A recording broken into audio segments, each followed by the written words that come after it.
Welcome. I'm Pamela Stambaugh. This is Jim Canfield, and I'm going to give it a minute for everyone to get in the room so that we can have everyone who can enjoy all of what we have to say here. What we're talking about is resolving some tough leadership choices. And Jim has honored me with his presence. At my request, I said, Jim, I want you to come and do this. And he's always a yes. So just let me say that it's Jim who introduced me to CEO tools and trained me in what I know and what I do in that regard. I'm going to spend a little time introducing myself and introducing Jim. And then Jim's going to launch us at the beginning with some comments of his, and then keep track of your questions and help us stay on track. And if you have questions as we go, the Q&A area is open, and that's where you should put your questions. So who I am Pamela Stambaugh, and I am president and founder of Accountability Pays Incorporated.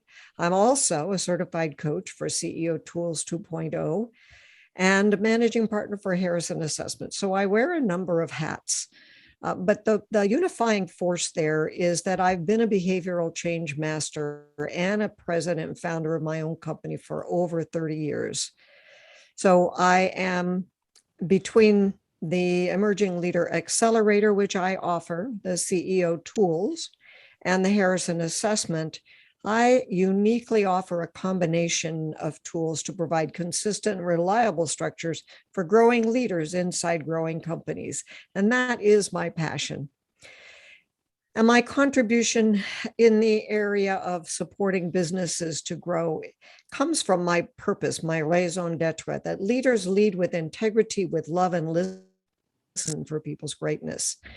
And inside of that promise for the world, I am helping you as a company leader to improve your operating results, upgrade team performance, and always, always, always encouraging a culture of trust and open, authentic dialogue. I've worked with many companies across the globe, and my next program is called the 7 Dimensions of Team Power, and it's in the creation stage, so stay tuned.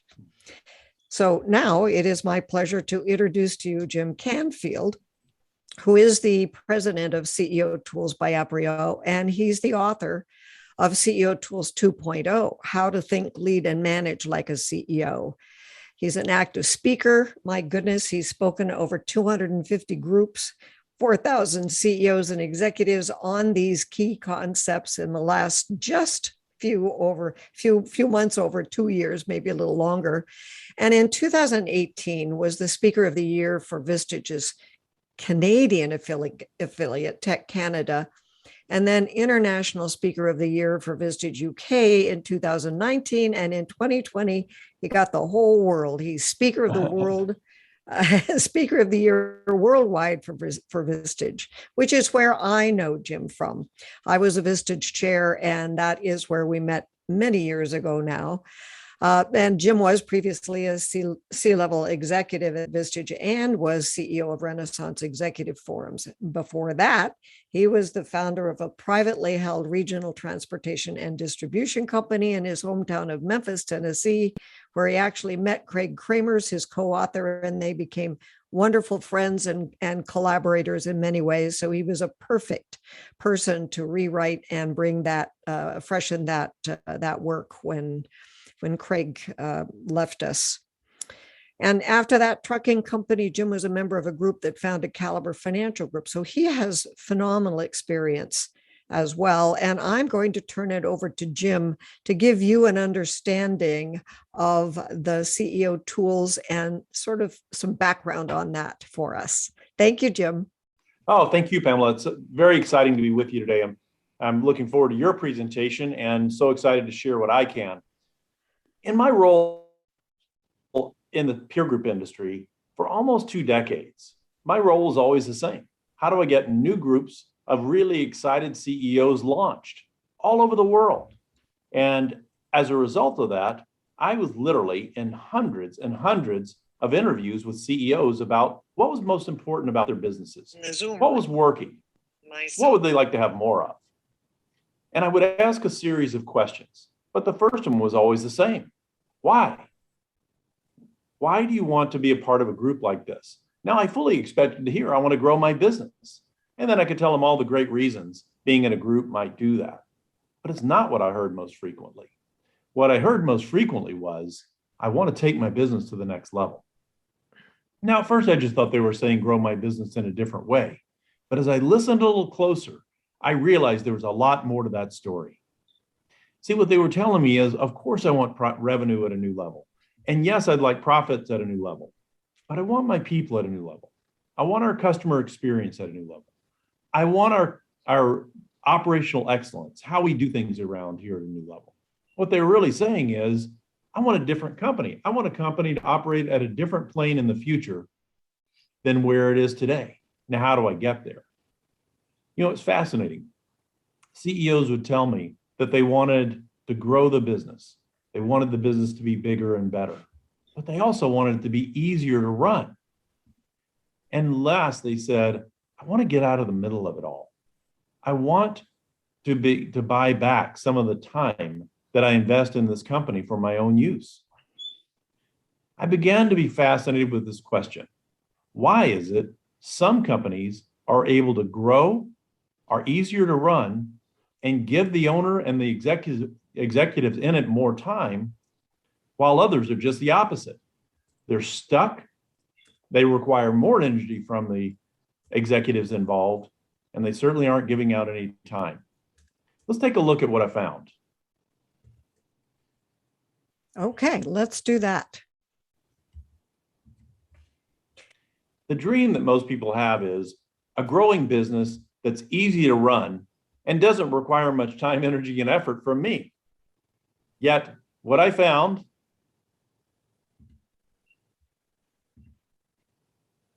is a little bit different. So let's take a look at some facts in the situation. There are 15 million businesses in the US and Canada. 15 million businesses in North America. That means 15 million people woke up with the same kind of thoughts I had this morning. How do I build, run, lead, manage, grow, maybe even save this business? There were certainly times my brother and I looked at each other running the trucking business and just said, can we pull this thing out of the fire one more time? Just please give us one more shot. And I am certain since April of 2020, there are more than a few businesses this morning who woke up just trying to figure out how to stay in the game. So let's take a look at the next piece of information. Out of that 15 million, 1.5 million, 1 in 10, ever make it above 1 million in revenue and 10 employees. Think about that for a second. I've discussed this over 350 times, and yet that piece of information hits me the same way every time. When we hear terms like small business, small to medium-sized enterprise, entrepreneurial company, the vast majority are really small, and they'll never really be any bigger. They'll be stuck below a million in revenue, and with fewer than 10 employees, they basically have a business that will provide a living for someone, but won't ever scale much larger. Now let's look at the next group. 200,000, about 1 in 100. This is the total number of businesses out of the total of 15 million who ever make it above 10 million in revenue and 25 to 35 employees. They've begun to scale. They're ahead of that $1 million company, but they haven't broken through that double-digit $10 million barrier yet. And what I see here quite often is an organizational structure that looks a bit like an old-fashioned garden rake. The founder, owner, CEO, president at the top, and everyone else below on the same horizontal line. And what I notice is for these companies is the way out of this trap, if you will, which I call the owner-founder trap, is really building a great team that can work collaboratively and begin to leverage the efforts that the owner began to really grow the business moving forward. Let's take a look at what I found next. There were 22,000 companies, about 1 in 1,000 that broke through. And what they broke through was 100 million in revenue. There are 22,000 companies in North America who have revenues higher than 100 million. Could be 101 million and it could be billions and billions, but they're all represented here. So look at the odds when we say I'm going to grow my business. A 1 in 10 shot of even getting above a million, a 1 in 100 shot of getting above 10 million, and a 1 in 1,000 are the odds to get above 100 million. Now let's take a look at 3 more things because they relate to you. 3120. When Wells Fargo asked their business owning, business operating clients, how much time you putting in? 3120 was the average number of hours. I'll do the quick math. It's about 60 hours a week. It's not easy running a business. And if that number doesn't prove it, the next one surely does. In that same survey, 85% of those business owners saying, I got to be involved every day just to make sure this thing runs the way it should. Making sure that we keep our best customers and get our next best customer. Making sure we keep our best people and get our next best person. I'll break it down even further. 57% were saying, I'm there 6 days a week. And a full 20% saying 7 days a week. I was that guy. First 3 years running the trucking business, my brother and I were at that building every single day of the week. See, we knew how to work harder. We just hadn't learned how to work smarter, but we picked up a lot of tips along the way. Because here's the thing, let's take a look at the last piece.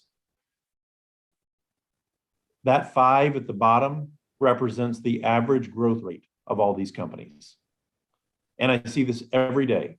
Companies that are working hard, executives and teams and leaders in them working really hard, and then struggling with a single-digit growth rate or worse, single-digit profitability.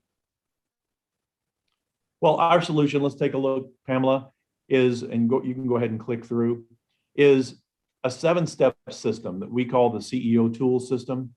It's based around an acronym for the title CEO. And that acronym is communicate, execute, and optimize. Inside of communicate, we say set direction and then continue a cadence of communication that builds trust. Inside of execute, we want you to track metrics and provide feedback at the same time looking at where the company's headed in the future. And optimize, well, that just is how we keep it going. And that's getting the right people and putting them in the right seats. But more importantly, coaching them to the highest levels of performance. It's building processes and systems and a system of continuous improvement. And finally, celebrating successes. And this is all about recognizing, rewarding, and appreciating those great performers inside your business. We all saw it in the latest Gallup poll, 50% of people are looking for a new job. And what made the difference in whether you kept them or not was their level of engagement. And we believe this platform is exactly what provides that. But what I want to know, Pamela, is as leaders make choices, how do they know what choices are the right ones? Well, that's a great question. And I agree with you about the CEO tool system.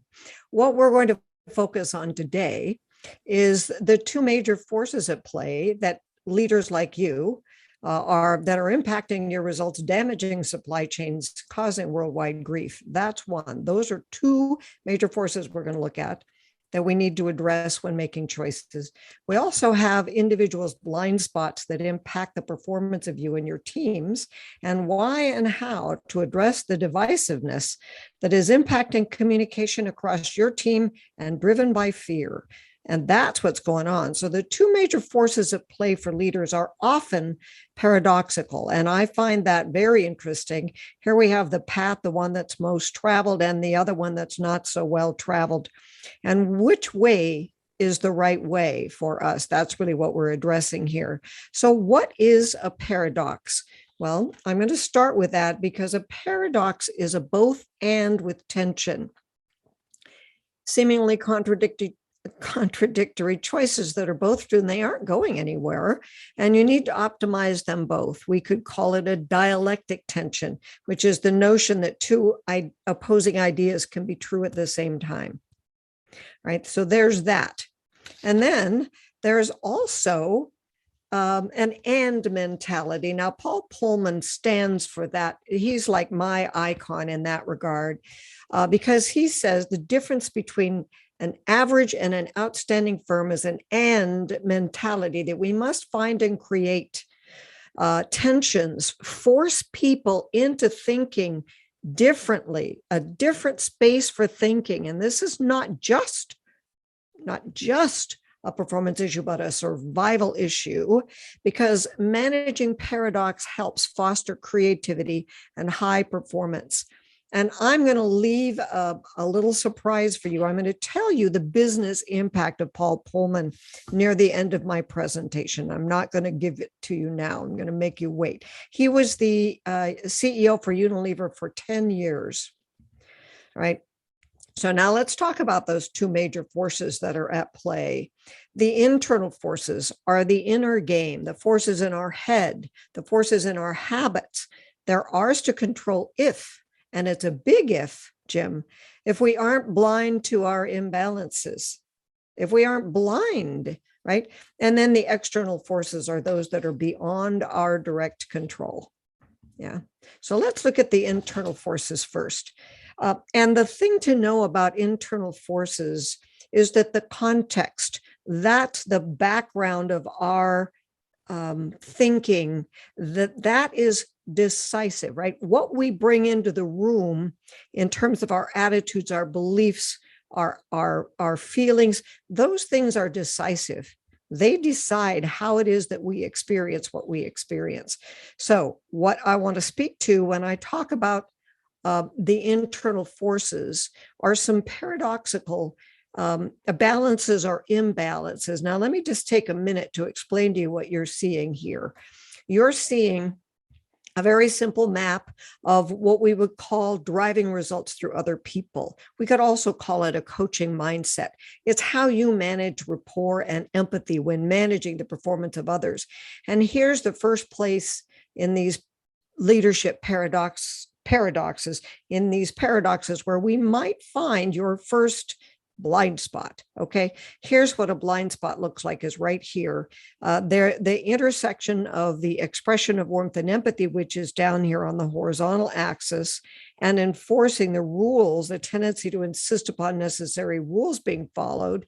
These are here. The intersection of those two is right here in the bottom right quadrant, which is called permissive. Right?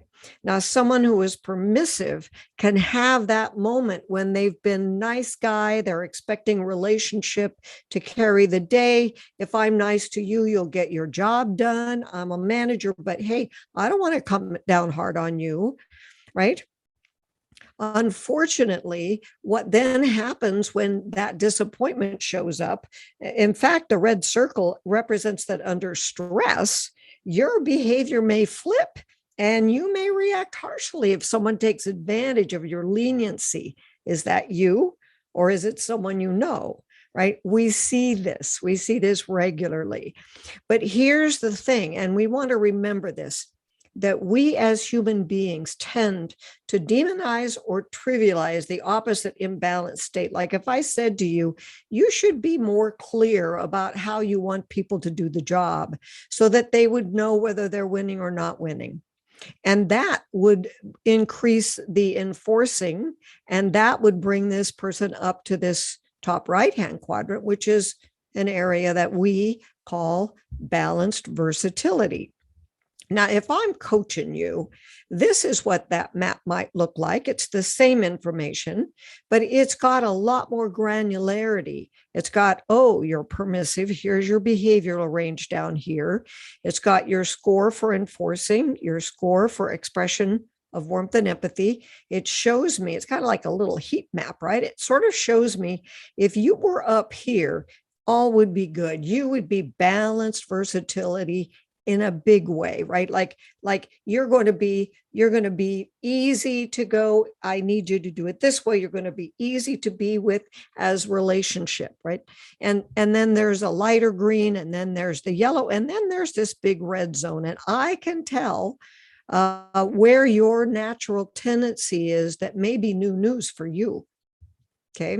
Here's another one, how you form and hold opinions. Now realize we are talking in general about how do you resolve leadership problems. And this is another area where you could have a blind spot, but this person represents this certain and open and reflective, being balanced with this big behavioral range, mostly in truth exploring.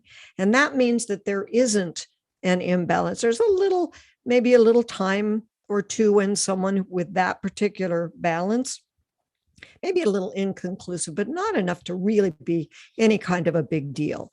And so they're not vulnerable to the stressors. The person in truth exploring is searching for greater clarity of understanding and easy with not knowing. So imagine if you're forming and hold opinions, and if you were certain, that would be dogmatic, right? Like I'll expect you to agree with me sooner or later, because I'm not changing my opinion anytime soon because I'm right. And if I'm down here at inconclusive, then I really don't have an opinion I trust. So I'm going to listen to you until I don't. And then I'm going to dig my heels in, right? Because that's that flip we were talking about there. And if I'm doing some coaching, the map looks more like this, where I can get really granular and say, well, there's even room for improvement, although you occupy that top right-hand quadrant. We can learn more, right? How do you actually, with a 6.8 on certain and an 8.2 on open and reflective, how does that impact you? How do you impact others? We can have a dialogue. We can ask good questions about that. So just to give you the world of it, and this is my expertise, I've spent almost 23 years now having these conversations. What I learned about myself when I first took the Harrison assessment in 1999 was that I was experimenting. I have found creative ways and new ways of doing things all day long, but I did not stick around. I was not persistent, right? It was the shiny object challenge. And I have just persisted. I went, oh, blinding flash of the obvious here. I didn't see it until I saw it here. And then I had it. And all I had to do to get over that blind spot was stick around long enough. And here I am today, right? So again, Pamela, what I heard was we've got to be sensitive to not only the opinions that people hold, but the way that they hold them, because some people I would actually have them dig in if I attempt to get them to see my view, where others I would actually be able to move them to my view in a certain way. Any thoughts on how I could identify those people in conversation? Well, you probably know intuitively about other people. The harder thing is, do you know about yourself? Right? Because I have coached people who are dogmatic, right? Who have a strong stand and they just think they're right. So it's not like I call these paradoxes that we're looking at here, these 12 pairs of traits that are paradoxical, seemingly opposite, but in fact, they need each other to be friendly to the team environment, for example. This is the realm of our humanity. Nobody is totally balanced, and we find compensating strategies and we get feedback and we adjust over time. We may be operating outside of our comfort zone and exhausting ourselves, but we can do it, right? I like to say smart people can do anything. So there isn't even a right, wrong, good or bad about whether you have this information or don't have this information. I just say if you have blind spots, as an individual, those are impacting you and or others. And I find it fascinating, right? Fascinating enough, I've stayed in this dialogue for 23 years and mastered it. I'm a master trainer and a managing partner for Harrison Assessments. And most recently, so we looked at driving results. That's one. We looked at the opinions. That's another. You do see that there's this little red flip up there that's, if you rely on relationship, which is a gentle trait, and then you get mad and you exhibit an upset, that's a moment in time when you flash, right? Everybody around you knows you're upset. And then over here, where we see this balance with opinions, that's ease and grace in that realm. Can flow either way, just be fine with whatever's going on. Opinions, how I form and hold opinions is easy. This isn't mine, but if it were mine. And then there's this other one down here that's got a different kind of a flip. And that's perhaps for another conversation, is what does that one mean? But just consider unconscious, constant angst about a fear of a loss of something. That's how those would express. Okay. And then once again, if I wanted to order these in the order of your paradoxical strengths, I can do that, right? I can show you what the development edges are and support that. So that's very great. So now moving on, because those are paradoxes that are the inner forces, and we still have more information that's more presented from secondary sources that I want to share with you.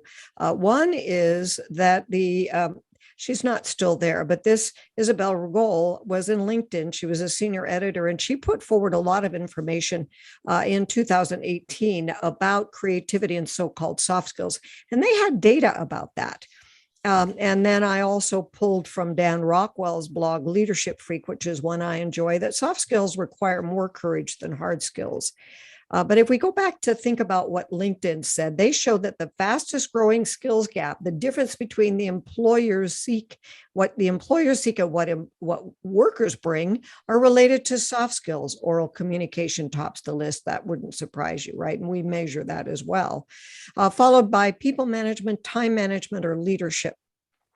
I don't think that's changed with COVID. I think those are still the main ones, right? But employers who want to make the most of their human employees make sure to look after them as whole people, not just task performers. And Gallup has a book on that as well. That's pretty well understood by people who are looking for solutions. So that's just to make the point that the inner forces have a huge impact on the external world. And here, then, we look at those external forces. Well, those are the ones that one person, I or you, cannot directly control. Those are external. It looks like this, right? PG&E is the first climate change bankruptcy, probably not the last. That's not something you or I are directly going to have an impact on. And I was privileged to watch a video of the conversation between James Manyika and Thomas Friedman about the rate of change, which brings us to choices for which our education has not prepared us. And it is external forces that are having an impact that we're struggling with right now. And I'm going to bring the elephant in the room right up and march them out. So James Manyika is the chairman and director of McKinsey Global Institute. He's in San Francisco, quite amazing man. And he was interviewing Thomas Friedman, who is the author of many best-selling books, including The World is Flat. And I'm just going to put a couple of quotes out here. They were talking about the world's gone from flat to fast to deep. Right. And some of those changes are user friendly. We like them, and others are harder pills to swallow. Now, I just happen to think that it's worthwhile to bring forward what Thomas Friedman was saying at that interview. He said, in 2007, complexity became fast, virtually free, easy for you, and invisible. What happened in 2007, which is the year I got married, was a leap from flat that was kicked off with iPhone, cloud, big data, and the beginnings of artificial intelligence. And those technologies abstract complexity away. On your iPhone, you now could get the taxi, pay the taxi, rate the taxi, and the taxi driver could rate you. So the middle of flat to fast to deep, all with no touch. Hey, Siri. And now, do we take Siri for granted? Some of us do. And then again, in that same dialogue, Thomas Friedman said that the College Board asked themselves if everyone needed two things, what would those two things be? And their answer was that kids master two codes, the computer and the US Constitution. Now, fast forward, and I found this quote from June 27th, 2021, which is in the middle of our sort of recovery from sort of COVID, just COVID, more before the all of the iterations came at us. And we're still talking about how external forces, some of those changes that we're dealing with are paradoxical. And what he said in this article was, like everyone else, I look forward to a summer of reconnecting with family and friends and relishing a good old 4th of July barbecue unmasked. But I will be doing so with a pit in my stomach because just beneath the surface calm in America, volcanic forces are gathering that could blow the lid off of our democracy. We are living in a fool's paradise. Enjoy it while it lasts. So we're going to talk about the inner game that runs the outer game. Now, this is the bottom line, but I want to give you a little background from these same authors. Most efforts at developing leaders target the outer game. In other words, the things that are outside, the things we can measure.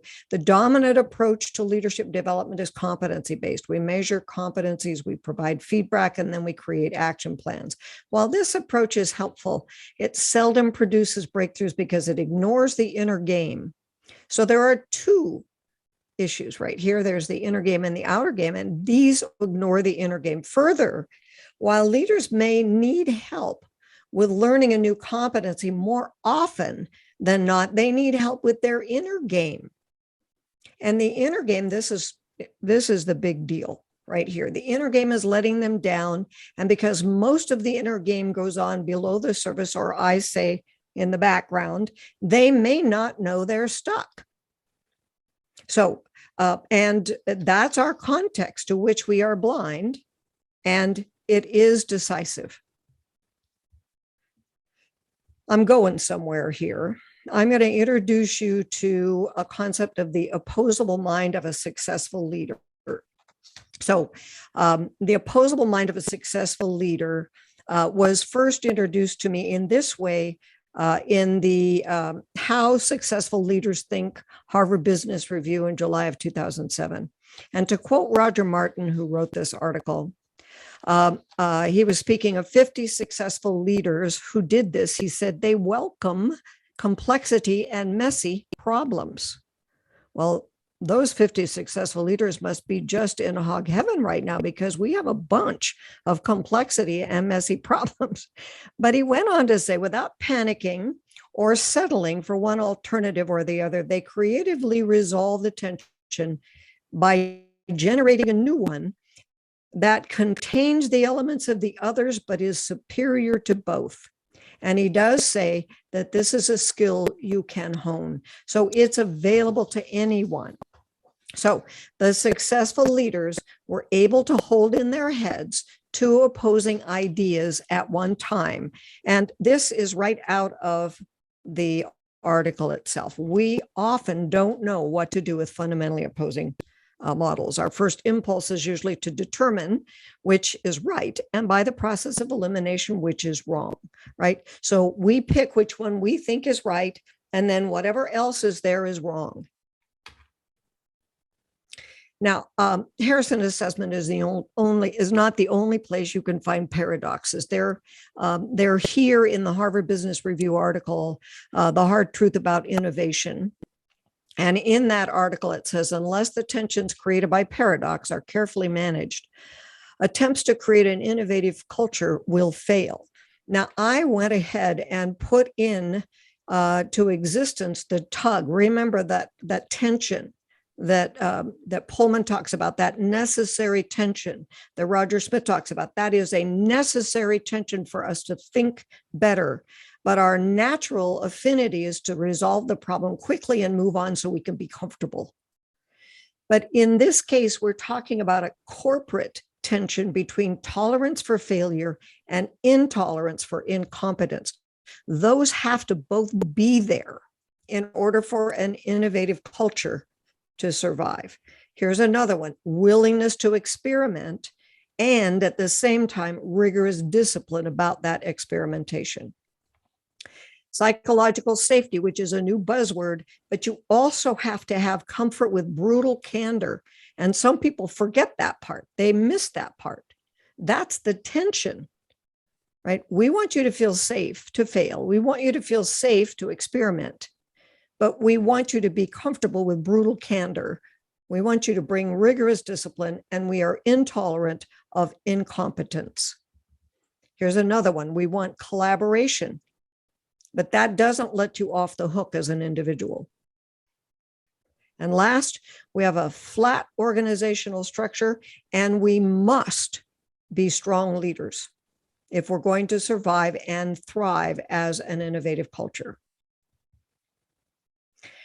So I want to give you a story that's a little bit complex, only because it started in the early 1990s. Red Hat is the name of a company that was started by Bob Young, and he wore a red hat and red socks. And it was in that the early 90s, they had maybe $1 million in sales, and he was an eccentric among eccentrics back in the day. They sold a packaged version of Linux, which was the open source codes on a CD-ROM. And it was a low profit margin, and then they sold upgrades to make their money. And Red Hat was originally one of these companies. But their profitable competition was, wait, let me just show you. Their profitable competition was Microsoft, Oracle, and SAP, who were selling the operating software, but not the source code. And that rubbed Red Hat and every other fan of open source raw, right? That was not okay with them. In fact, Bob said that it's like buying a truck with the hood sealed, right? Like, why bother? Because you can't go in and do anything about it. But it was a high margin proprietary model. And it didn't resonate with the Linux free source code environment. It was a problem, right? It was an extreme difference of opinion about that. So Bob Young, however, was able to be with the tension of that upset until he came with a both and solution. And here it was. He would offer a free download from the internet, plus manage the upgrades and improvements, plus service as the central offering, not the software. Now, you might say, well, duh, but back in that day, that was not duh. That was very creative. And he created a corporate market for the Linux operating system by making that choice. Now, why am I telling you this story of a paradox as a strategy? Well, because the both and strategy in 1999 paid off when Red Hat went public. And then in 2018, they sold for, $33 billion, right? Think that's a good idea, right?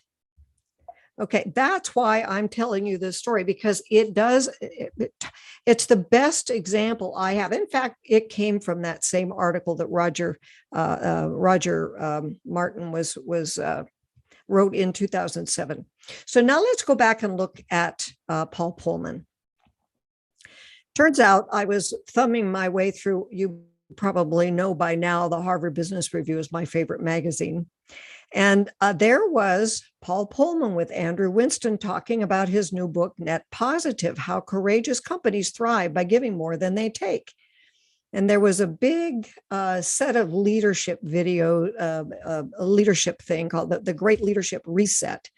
And the only video that I actually got, or the only presentation I actually got to sit through live, was the one with Paul Pullman and Andrew Winston, which was amazing. Now, here's why I wanted to withhold this information, because it fits so well right here with what I'm saying, which is that, okay, if Paul Pullman is this both and guy, and he thinks that courageous companies should thrive by giving more than they take, how well did that work out for the stakeholders? Well, here it is. During his 10 years, he delivered consistent top and bottom line growth ahead of its markets and delivered a 290% total shareholder return over that period. Right? Like, that's kind of a big deal. So he is a both and guy from the inside out. Now, let's just go back. Commanding What's the point I'm making here? Commanding those two major forces, the internal and certainly the external where possible, and embracing paradoxes where possible, where you see them, where you can identify them, when you can find them, because in there might be your corporate advantage, in there might be the revealing of your blind spot. But those things, commanding the two major forces, internal and external where possible, and embracing paradox, is tantamount to being leader, which is what I deliver in my Emerging Leader Accelerator, is looking at how do you be a leader, right? How do you show up as a leader? So manager is a title that comes with authority, and leader is earned by how they show up, right? Now, leadership shows up by influencing others. It's gained by being willing to influence others, to take a stand, to move forward, to show the courage. And is it important? Well, at stake are trust, engagement, productivity, team performance, mutual respect, just a couple of things. Or maybe just everything, right? So, see the elephant in the room? And this guy's saying, I suppose I'll be the one to mention the elephant in the room. Right. And I call it the American paradox reality check, because I'm going to hearken back to what Thomas Friedman said. We are living in a fool's paradise. Enjoy it while it lasts. And what came to me at 2 a.m. one morning that I had to get up and write down is, oh my gosh, when we think about paradoxical in the model that I know, which is the Harrison assessment, 23 years I've been sharing with people their blind spots. Sometimes people cry, sometimes people laugh, sometimes people get joy, sometimes they're a little upset. Nonetheless, that's my, as a behavioral change master, I'm kind of looking at those things with people pretty regularly. And what I saw at 2 a.m. was, oh my gosh, we have the security and democracy paradox here. We've got extreme liberals and we have extreme conservatives. And guess what? There's the both and that is the optimal place to be. But if you'll remember, when we have an imbalance, when we're one place or the other, what we tend to do is demonize or trivialize the opposite imbalance state. We're right, and that means you're wrong. How's that working?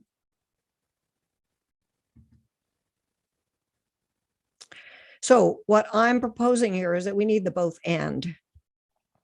We need for people to come back to the table and have the whole conversation without the judgment. Now, this particular elephant, the view is fundamental. Now, you may have seen this. This is the blind man and the elephant. It's an idiom, right?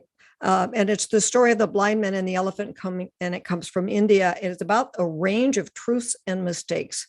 It's also about the need for communication and the need for respect for different perspectives. The idiom shows the effects of observation and bias. And there's a whole thing. There's like 8 verses of something that comes with this, but I'm only going to read the last part. The disputants, I ween, rail on in utter ignorance of what each other mean, and prate about an elephant not one of them has seen.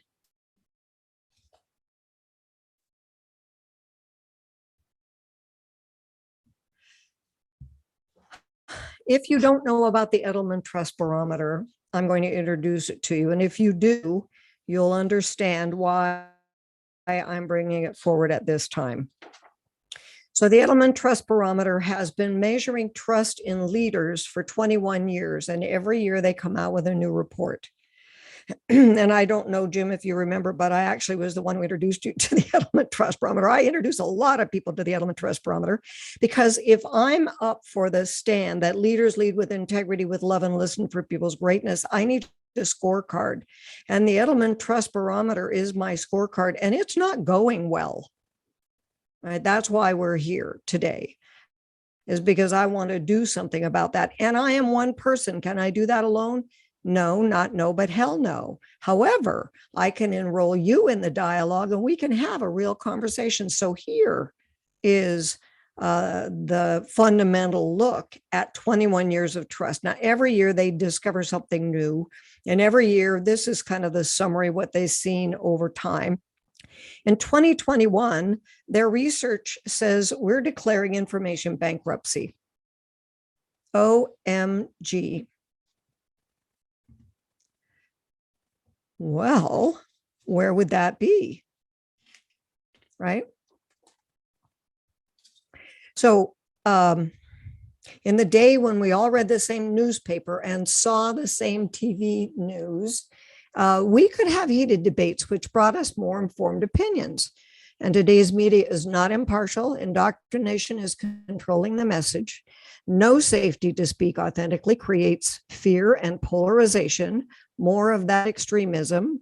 From here, nothing good comes. Reactions and make wrong are the fodder of the day, and what used to be snowballs and softballs are now rocks.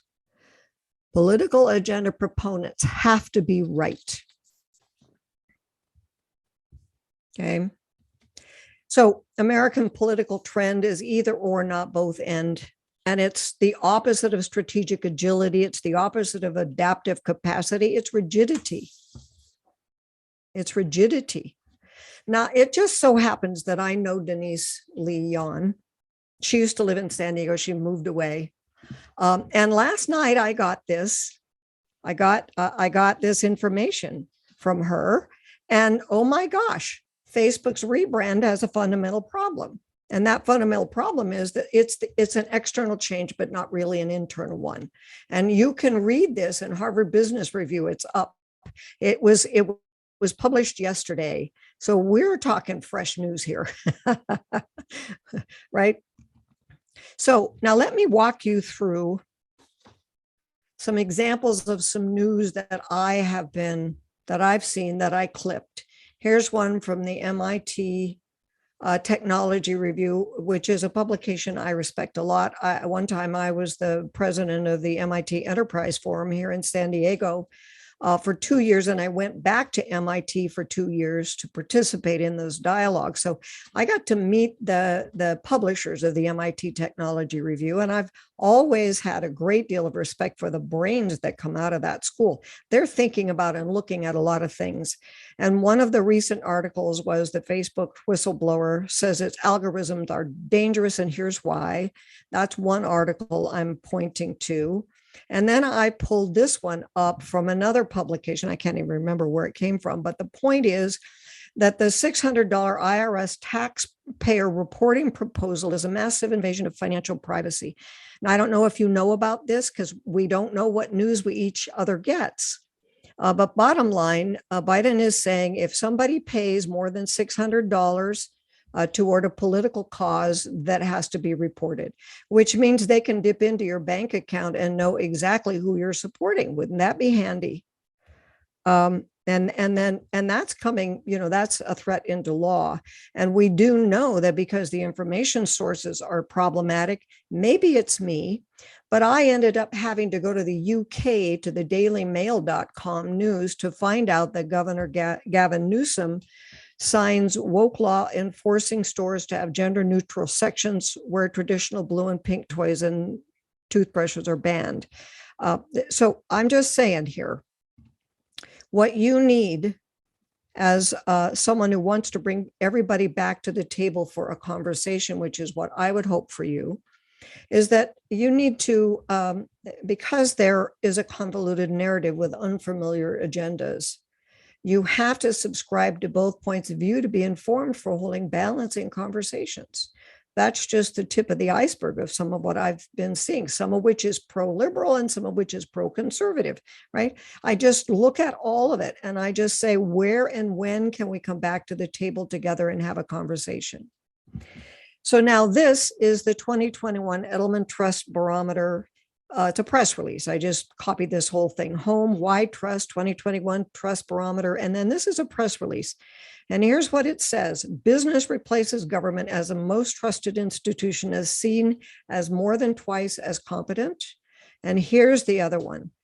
Post-US election flash poll finds that most Americans believe the US is in the midst of a dangerous cold civil war. Have you noticed? So here's what the second download came to me, which is that when you have these external issues, we have extreme views, what you and I can be doing is not more of the right, wrong, good, bad, win, lose, because that's not getting us anywhere. It's just polarizing us more. And a house divided against itself cannot stand. So how do we get back to a both and conversation where the logic on both of these parties has some value, but how do we think through it and make the best choice for all? How do we do that? And then I'm thinking about you back at the office. I'm like, all right, how are you doing? Yeah, thanks, Jim. I got that. So how do you analyze in your own world? How do you analyze for high potential or vulnerable managers or for engagement? Data analytics. And I'm just going to share mine. Now, you might have your own set, and Jim and I work with a number of sets, but this happens to be one where you can look at emerging leader behavioral competencies.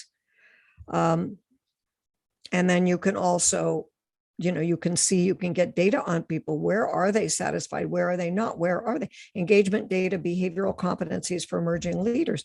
That data is important. You need to be sourced by data. So the influencing the two major forces powers followership, and that is leadership, is powering followership. People come and follow you because you're reasonable, not because their extreme view meets your extreme view and you all want to make everybody else wrong, right? That is not working. So managers, when they become confident, effective leaders, generate these kinds of results, right? Their productivity, their capacity to take on more responsibility, and then they work well with teams and bring the best of teams out. So here we are. Just time to answer some questions. The answer to your question, how do you resolve some tough leadership choices, is not to go down the either or road, the road everyone seems to be traveling right now, but take that both and road and do some influencing to bring the conversation back to reasonable. And that would be what I would say. Now, what you learned today, well, I hope that you learned that there are two major forces at play. One we can have a lot of control over, but we got some blind spots, and one that we don't. And why and how to address the divisiveness that's impacting communication and driven by fear. My family is distanced from each other. So what's your next step? Well, I'll give you 3 minutes. I'll give you 30 minutes for a Get Focused Zoom call with me. And there's no obligation, no kidding. You just put yourself on my calendar. Now, that should be going in the chat or in the Q&A. Chat should be working. But if not, just email me, pstambaugh@accountabilitypays.com, and I will send it to you. The link how to get to my calendar to book yourself for 30 minutes. And I just want you to ask me all the questions you want. Let's talk about, what did you hear? What didn't you hear? What do you want? Right now, there is the chat, and that's the You Can Book Me link. So it should, please ask a question if well, Pamela, the first question that has come through relates to what you were speaking to earlier. By the way, fantastic presentation. Boy, you covered a lot of ground, and it really gave me some insights into some of the conversations that I've been involved in, both publicly and privately, and really looking at them in a different way. So thank you for that. You're very welcome. The first question came up with something you discussed earlier around blind spots, blind spots. And the question is, what are some tools or techniques we can use once we realize that we have an unwanted blind spot? Mhm. Yeah, well, there are exercises to work with those. I have those. I have that access available for anybody who wants it. I am the access to the opportunity for the ones that are in the paradoxes. For the ones that are the company or the ones that you've identified, I certainly could discuss them through with you. But that's what's there is. You do have ways to move away. One of them, just as I shared for myself, is once I saw that I was not sticking around, I was going after the shiny objects. I had a 3 on that trait of persistence, and today I just several weeks ago took the Harrison assessment again, and today I have a 10 and a 10. So I still love to experiment, find creative ways and new ways of doing things. That's how I dealt with that. Stephanie, your question. Great. That's great. I'll do one thing I might add there is in the moment that you catch yourself where you feel like you've become entrenched, ask yourself a question. Oh, interesting. What is it that has me believe this? Why is it that I'm seeing them as wrong and me as right? Your brain can't process a position and a question simultaneously. It's a way to move off of an entrenched position. Perfect. We have another question around how do you take the assessment? I think a lot of people now are fascinated or pretty curious, like where would I show up here? Yeah. Would that be to go to your book me and book a consultation, and then you'll set them up with an assessment? That's right. That we can definitely do that. So I'm interested in providing support. Wait, I'm interested in providing that support. So absolutely. Okay. So if anyone would like to take that Harrison assessment and see both where your strengths and some of your blind spots might be, it's a pretty fascinating assessment. I've taken it myself, and every time I take a look, I've taken it more than once, and Pamela's walked me through it. And every time I do that, I learn a little bit more about what makes me tick, and that can make me a more effective leader if I'm willing to listen. Yeah. So Pamela, I'll throw out one last question. Okay. If you could give a leader one piece of advice on how to be more effective, what advice would you give them? Ask better questions. Ask lots of questions, because if you think you already know, you've already made the first mistake. So you have to be interested in what other people have. I also like the John Maxwell quote: if people need to know you care before they care how much you know. So you have to really be in dialogue with people authentically and care about what's happening for them. And that opens up lots of doors for being able to make a difference and support people in what's there for them. Beautiful. Thank you so much. Thank you, Jim, for your partnership here. All right. Any other last questions? Otherwise, I'd say it's a wrap. Oh, right? Great session. Thank you so much. Well, thank you. Yes. And if you didn't get it, it's just pamela.stambaugh.youcanbook.me. But if you don't get it, you know where I am. So here's the deal. Thank you very much for being here. And I'm thanking you in advance for your courage, your authenticity, your willingness to be an influencer, because you make a difference.